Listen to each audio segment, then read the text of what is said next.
I literally don't care. I don't care if you think it was shit. Prison Break was unreal for a few seasons. Okay, maybe for a couple. Alright, season 1 of Prison Break has my heart. Avoid all of the inconsistencies, and the fact that it could have ended after every season, and you'll realise that Prison Break, really good show. What a theme tune!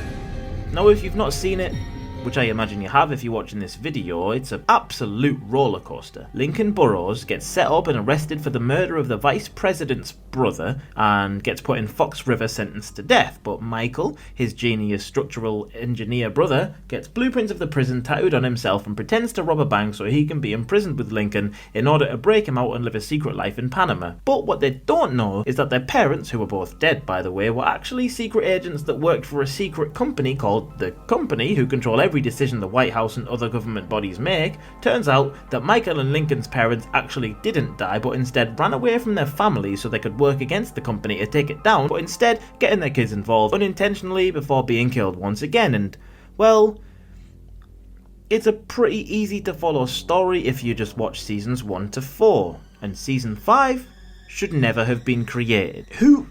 Can you'll Otis? And season 6, even though Michael and Lincoln pulled out of filming, stopping the entire show, should have never been thought about in a million years. We'll start with Michael Schofield, who enters the prison and hatches a season-long plan to escape with his brother, Lincoln Burrows, and we're introduced to a group that later become known as the Fox River 8.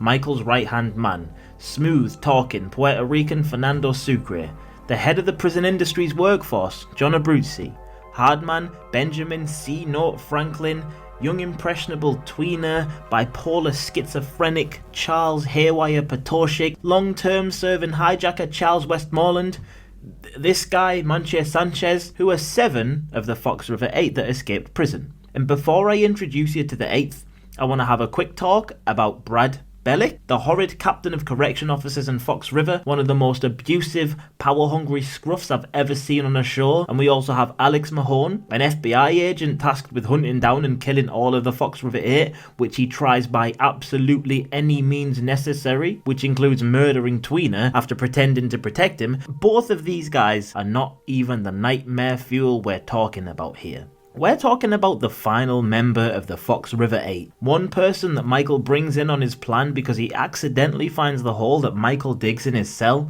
Theodore T-Bag Bagwell. Well, this guy with a name like T-Bag, I'm sure you'll expect nothing but beautiful, happy singing, a love for family and a charming backstory. Wrong. As soon as Michael enters the prison, T-Bag wants him. He seeks out Michael to be his playmate, but it doesn't happen. The only thing stopping him from killing Mike is John Abruzzi, the only person who can get them a plane once they escape the prison, and paying no mind to that, T-Bag slits his throat after being spared. It's just a pretty mental start for what turns out to be a pretty mental character. Let's look at his backstory. He was born after his dad/uncle forcefully impregnated his mother/aunt, consistently neglected and beat by his abusive father, who thought reading the entire dictionary and encyclopedia would help him be president one day. It didn't. It just helped create an absolute nutcase that was really, really intelligent. He started out his path of criminality by vandalizing, torturing animals, the usual, and then he got into other stuff like setting his teacher's house on fire, and then kidnapping, raping, and murdering people, which he was finally imprisoned for. And what do you expect from someone whose mother and aunt are the same person? I mean, that start in life doesn't usually lead to a career as the Chief Justice of the Supreme Court. And speaking of Supreme, when in prison, he gets into a little bit of that old white supremacy, which always seems to be a popular choice for the rapists and murderers among us. He literally founds a white supremacy group in this prison, which grants him absolute power.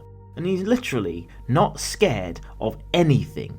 Something we see when he convinces the entire population of the prison to riot and turn against the guards when it's too hot.